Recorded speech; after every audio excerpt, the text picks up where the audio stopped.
Have you ever had the feeling that the world doesn't care about your efforts? That while you try to do your best, life just keeps passing like a compressor roll? So it is. There is a tough truth that almost no one has the courage to say. It is not enough to try, it is necessary to do whatever is needed. No matter how emotionally efforts you try, if your actions do not generate concrete results. The world does not award good intentions, he responds to results. If you already felt frustrated, thinking you were doing everything right and yet it seemed to be left behind. So this content is for you. Today, we will break this mindset that only holds you and activate within you the strength you need to turn the game. Let's talk about real overcoming, the discipline you need to cultivate, and how to unlock a potential that you may not even know. And I advance to you, it will hurt, but it will also free. Because the truth is simple: either you do what you need, or will be crushed by the world. The choice is all yours. Let's go. How many times have you heard "do your best, that will work"? It looks beautiful, right? But the reality is that doing the best is emotional, subjective, and often an disguised excuse. When you cling to the concept of "I struggled," you risk conforming before the finish line. The real world does not measure effort, measures delivery. And those who want to transform your life need to get out of the field of intent and enter the field of action. Doing what is necessary is another story. That's when, even tired, even doubting yourself, you perform what needs to be done, without seeking emotional approval for it. It is sweeping the floor if necessary, it is to study until dawn, it is to get up after the fall without anyone applauding. It's not about how you feel, it's about what you do, despite what you feel. This is where the difference between those who advance and who tells history lives. So, before wondering if you're doing your best, ask, have you done what was needed today? The sincere answer to this question changes destinations. And you can bet the moment you start acting with this mindset, the game changes completely. Best of all, you'll discover a force within you that didn't even know it existed. And guess what? We will need it for what next? Do you know that saying "who has plan B" already starts defeated? It is no exaggeration. When you leave a door open to give up, your brain knows you can run there in the first difficulty. But when there is no other way, just the path of victory, something extraordinary happens. His resilience awakens. Suddenly you find solutions that you didn't even imagine, simply because there is no alternative but make it work. The absence of a plan B strength, you activate dormant instincts, forgotten talents, a creativity that only emerges under pressure. Great stories of overcoming, from entrepreneurs to athletes, were born like this. There was no option to go back. The discomfort requires growth. And if you expect to feel ready or safe to act, you have lost half of the battle even before you started. So if you are wondering if you should keep an emotional reserve in case you fail, let me give you a tip: burn the ships. Cut the ties that bind you to doubt. When you act as if the only acceptable result was to win, you transform yourself. And it will be this transformation that will prepare you for the next big jump. A lot of people think they don't realize their dreams because it lacks money, support, time. But most of the time, what really paralyzes is the fear of the unknown. It's that inner voice whispering, "What if I fail? What if I'm not good enough?" But ironically, it is throwing itself in the uncertainty that life begins to open paths that once seemed locked. The resources you think you need today will appear in the middle of the route, not at the starting point. Who hopes to have everything aligned to start never leaves the place. Want a simple example? How many billionaire startups started with a rough idea, an old computer, and a lot of courage? Elon Musk has already said that what matters most is not the perfect plan, it is acting despite his lack. Face the truth: safety is a comfortable illusion. If you want to grow up, you need to walk with fear. Courage is not the absence of fear, it is action despite him. And every step you take to the unknown will reveal you new skills, new connections, and a force you would never have discovered in the comfort of what you already know. And guess what? We will need this a lot at the next point. The race is a brutal and honest teacher. It doesn't matter if you're tired, lazy, or painted, the finish line is still there, waiting. Each kilometer is a reminder that overcoming discomfort is the only way to get where you want. And in life it is exactly the same thing. Who to pain never discover the taste of achievement. When you start running, the first minutes are the worst. Sweat, unzipped breath, willingness to give up. But if you persist, something magical happens. Your body adapts, your mind strengthens, and what seemed impossible becomes natural. In life, persistence works the same. You support the initial difficulty until it stops defining you. So even if today your steps are heavy and the route seems infinite, it does not slow down. Each drop of sweat, every little pain you face now is the price of freedom and growth. And believe me, when you cross your own finish line, you will understand that everything, absolutely everything, was worth it. And at the next point, we will further deepen this journey beyond the comfort zone.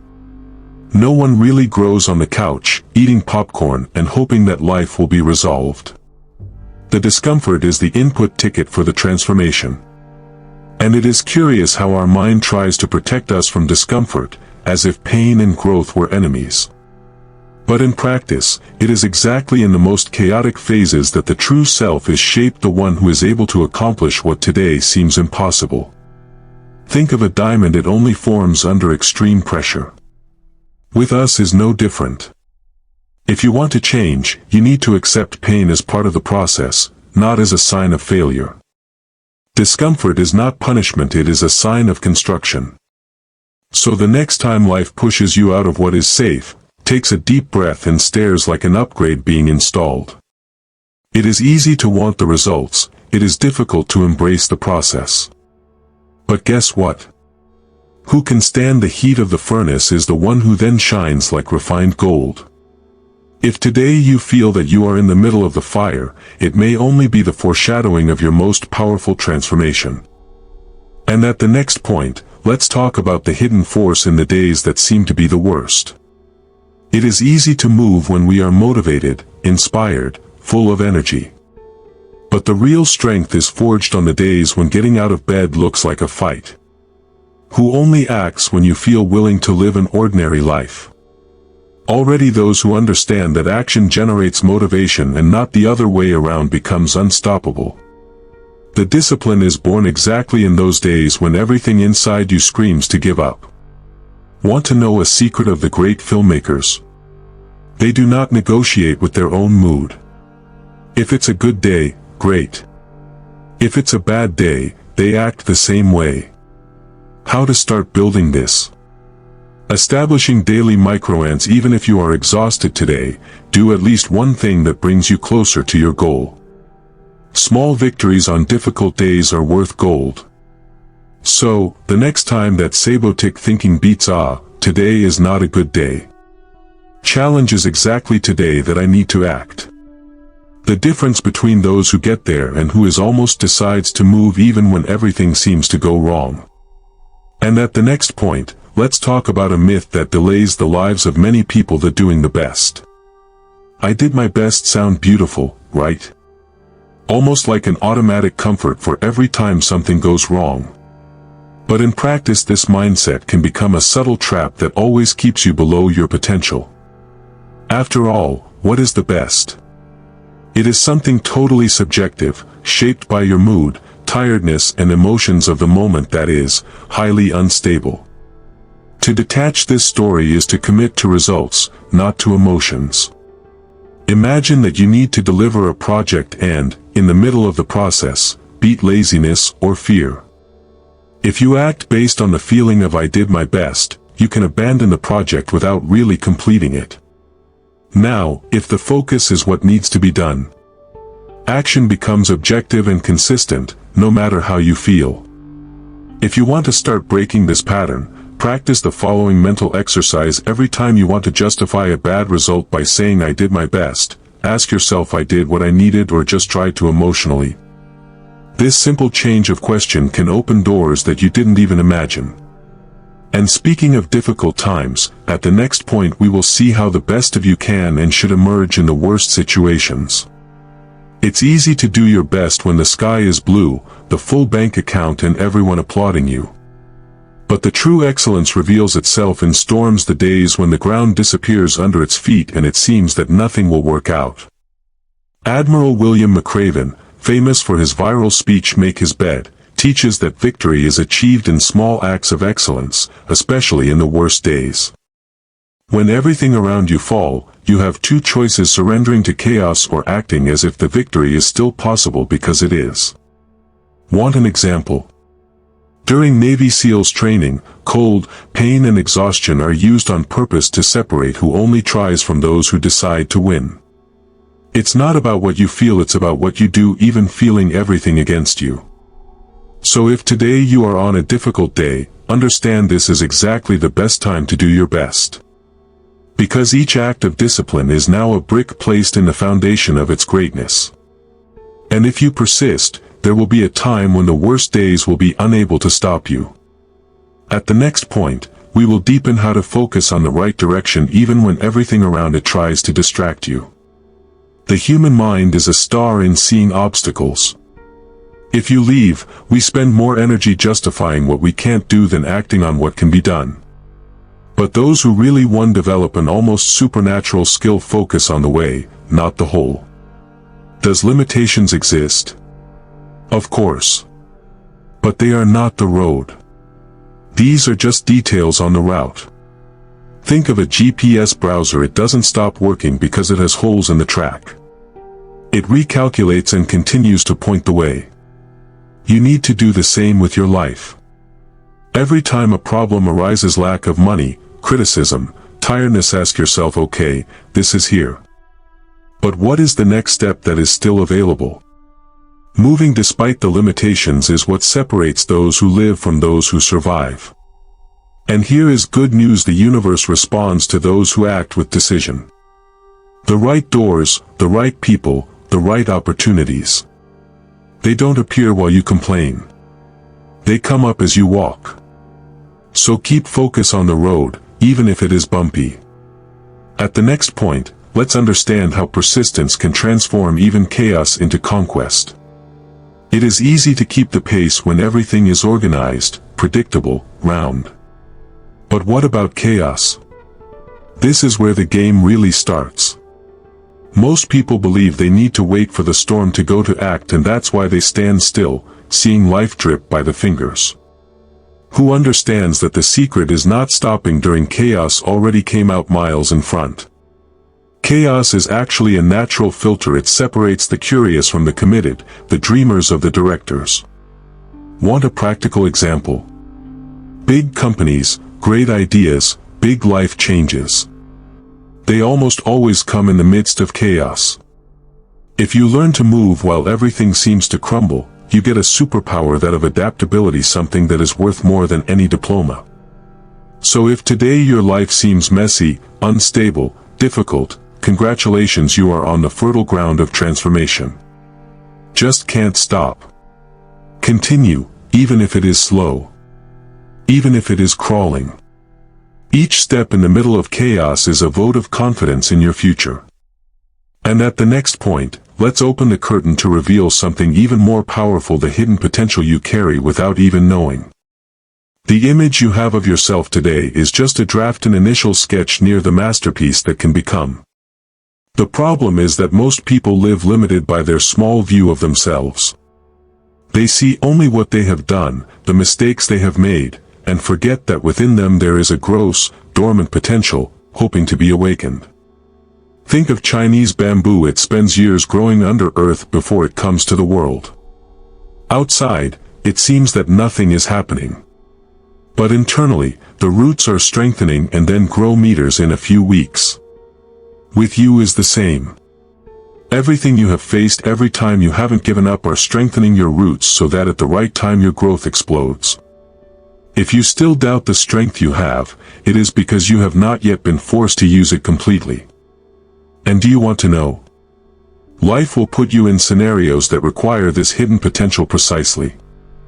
And when that happens, don't be alarmed. You will find that you have always been more capable, stronger and more prepared than you imagined. And at the next point, let's talk about the importance of taking control of your life as a true buyer, not as a mere salesman. In life, there are two types of person: those who sell excuses and accept crumbs, and those who buy their own future with attitude and decision. Being buyer means assuming you choose. You define your price, your limits, your dreams, and act accordingly. The seller lives trying to convince others and himself that he is doing enough, when in fact he is accepting much less than he deserves. Think well: a buyer enters a store knowing what he wants, aware of what he seeks. He does not accept anything. In life, the buyer is not subject to toxic relationships, jobs that drain the soul, or a routine that does not represent who he is. He understands that if something is not aligned, it is up to him to change, to seek, to build something new. It is not arrogance, it is responsibility. So, the next time you see yourself complaining about the circumstances, stop and ask yourself: am I acting as a buyer or as a salesman of my own story? Assume the steering wheel. Require more from you. Decide what you want to live and don't accept less. Because, as we will see at the next point, those who live with conviction naturally conquer something that no one can force: respect. Respect is not asked, it is not required, it is conquered. And the most valuable currency to gain respect is confidence in yourself. When you walk with your head held high, with firm steps, without apologizing for existing or the choices you make, the world feels. People do not respect those who try to please everyone. They respect who is faithful to themselves, even if they disagree. Do you know that friend or colleague who may be controversial, but everyone recognizes as someone of the word? Then, this firm confidence generates a natural authority, a presence that does not need to be shouted. And that is not born out of nowhere. It comes from small promises you do for yourself every day: get out of bed when I wanted to sleep more, study when I wanted to procrastinate, act when I wanted to hide. Want to start building real respect? Start respecting yourself. Do not betray your own dreams to fit the expectations of others. Be the person you admire yourself. And believe me, when you live with this internal conviction, the world around inevitably will begin to recognize it. At the next point, let's talk about why living with mission is much more powerful than living to impress. Living trying to please others is like running on a broken treadmill. You spend energy, try hard, but don't get out of place. Worse yet, it ends and frustrated. Now living with mission is totally different. It is waking up every day knowing that there is a greater purpose guiding your steps, something that goes beyond the opinion of those who applaud or criticize. When you live with mission, your energy comes from within, not from the outside. You don't need likes, compliments, or immediate recognition, because your fuel is the alignment with what you believe. Great leaders, innovative and transformers from the world, from Mandela to Mother Teresa, were not concerned with being popular. They were committed to the mission they carried on their chest. If you want to live an impact life, start to ask yourself, what would I do today if no one applauded me? The answer to this question is the first step in finding your true mission. And it is this silent force that will sustain you in the days of rejection, criticism, and loneliness. At the next point, let's dive into a very important key: focus on its healing and advancement without being arrested by the thirst for revenge. The temptation to seek revenge is real. When someone hurts us, it is natural to want to return in the same coin. But the truth is that focusing on giving change only keeps you stuck to pain. As you spend energy trying to prove something to those who hurt you, you move away from your own growth. To take revenge is to live in function of the other, and those who live like this are never really free. The best answer to those who doubted you, laughed at you, or tried to knock you down is simple: silent success. Go ahead, build your life, win what seemed impossible, but not to play in anyone's face. Do it for you. Do it for your story. Nothing is more powerful than someone who chooses to heal their wounds, focusing on the future, not the hurt of the past. So the next time that anger consumes you, remember, acting is true revenge. Each firm step towards your dreams is a silent cry of victory. And, as we will see below, understanding this also requires a giant dose of emotional intelligence to realize that not every pain comes from the evil of others. It is easy to think that those who disappoint us do it on purpose. But the reality is that, in most cases, it is not evil, it is pure emotional incompetence, lack of maturity or inability to deal with yourself. Expecting perfection from others is like waiting for a cactus to give apples. You will only be frustrated. Understanding this is a big step in developing emotional intelligence that releases. When someone fails with you, instead of asking why did they do this to me, ask, does this person have a real ability to do better? Often the answer is no. And accept this limitation of others without hatred, without bitterness gives you immense power, the power to follow light, without carrying emotional baggage that is not yours. Then, the next time you feel that twinge of anger or resentment, take a deep breath and remember most of the disappointments of life do not come from bad people, but from unprepared people. And in the end, the way you react to that says much more about who you are than they are about. At the next point, let's talk about something even more important: to take responsibility for your current reality. Taking personal responsibility does not mean blaming yourself for everything that went wrong. It means recognizing that even when something was not your fault, the answer on how to move on is always yours. Blaming the world, parents, government, or boss may even alleviate the pain momentarily, but keep you in prison while taking control frees you to act and change. Imagine your life like a garden. You may not have planted all the seeds that flourished there, but now you hold the hoe. Complaining from weeds will not start them. Only the action goes. Personal responsibility is this decision: I don't choose everything that happened to me, but I choose what I'm going to do from here. This mindset is powerful because it takes you out of the position of victim and puts you in the center of your own destination. And, look, no matter how unfair the situation seems, there is always something you can improve, adjust, transform. This is how leaders are built. And this is how, at the next point, you will understand that the way you choose to see reality changes absolutely everything. Life is not what happens to you, it is what you do with what happens. Two people can go through exactly the same situation and leave it with totally different conclusions. One sees defeat, the other, opportunity for a start. External reality is the stage, but the script is you. And its interpretation defines whether history ends in failure or transformation. Have you realized that there are people who, even facing gigantic crises, can reinvent themselves? It's not luck, it's mindset. They choose to give positive meaning to pain. They turn losses into fuel, lessons and rejections. What for many would be the end, for them becomes a new beginning. And this does not happen by magic, it happens by conscious choice. So the next time life seems to test you, ask yourself, what is this situation trying to teach me? This little perception adjustment is too powerful. Because, by changing the way you interpret your reality, you also change your emotions, your decisions and, inevitably, your future.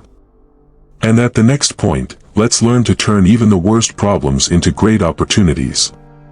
Problems are inevitable, but what you do with them is totally optional. Each challenge that knocks on your door brings, hidden, a chance of evolution.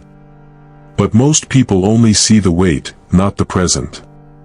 The key is to change the question. Instead of why is this happening to me, ask, what is this trying to build on me? It sounds simple, but this exchange changes lives. Great inventions, big business, and big personal turns were born of problems. The crisis generates discomfort, and discomfort forces creativity. Think of Uber, for example. He was born from the frustration of two guys trying to get a taxi on a rainy night. Turning problem into opportunity is stop fighting reality and start dancing with it. So the next time a problem arises, don't waste time victimizing. Look at him as a disguised master. Ask yourself, how can I use it to my favor? Because each time you turn a stone on the way into step to climb, you will be much closer to life you really deserve to live. And at the next point, we will see how the gift is always the greatest opportunity of all. Most people are stuck between two times, brooding over the past or dreaming of the future. And in this coming and go, let the only moment that really exists the now. The gift is a gift, no wonder, it is called gift. It is here, right now, that every real change can start. Ignoring this is like having an award-winning ticket in your hands and not rescuing. Want to change your life? Start looking at what you can do today. No tomorrow. No when I have more money or when everything gets right. Each little decision you make now, every micromentation, is a seed planted in the fertile soil of the present. If you expect perfect conditions, you will wait forever. The present is imperfect and, precisely for this reason, it is full of power. So, stop a moment now and ask yourself, what can I do today, with what I have, where am I? Do not underestimate the power of a short action made with courage at the present moment. Because it is so, from step to step, that you build a life that does not need to be patched in the future. And so, we close this growth cycle, but of course the real journey is just beginning. Now that you know the keys to break your own limits, the question that remains is simple but powerful: what are you going to do with all this? Will you let these ideas get lost in the wind, or will you transform them into real action, here and now? Remember, knowledge without practice is just another weight. It is the daily movement, the silent discipline, and the persistence in the difficult days that will write its true history of overcoming. So stop a minute and reflect. What is the next step you can take today, without excuses? What are you waiting for to choose to be the protagonist of your own life? How many times will you leave fear or the past decide for you? If these questions have moved you, it is a sign that your spirit has already begun to move in the right direction. And I want to accompany you on this journey. So you subscribe here on the channel, activate the bell of notifications, and does not lose next content, because this is just the beginning of a transformation that goes far beyond theory. Let's build together the life you were born to live. Congratulations on having come here. Just looking for this kind of content already shows that you are different, someone who does not conform to living on autopilot. But now comes the most important part: act. Because the world out there will not wait. He will continue to spin, with or without you in charge of his story. If this content made sense to you, leave your like, comment below which insight has impacted you the most, and shares this video with someone who also needs to hear this message. Let's spread this current of transformation. And of course, if you are not yet inscribed, click the button to subscribe and activate the bell so as not to lose the next videos. Each will be another step towards the life you deserve to live. You didn't come here by chance. The universe has brought you to this moment to remind you that it is possible, yes. But the final decision, it's all yours. I see you in the next video.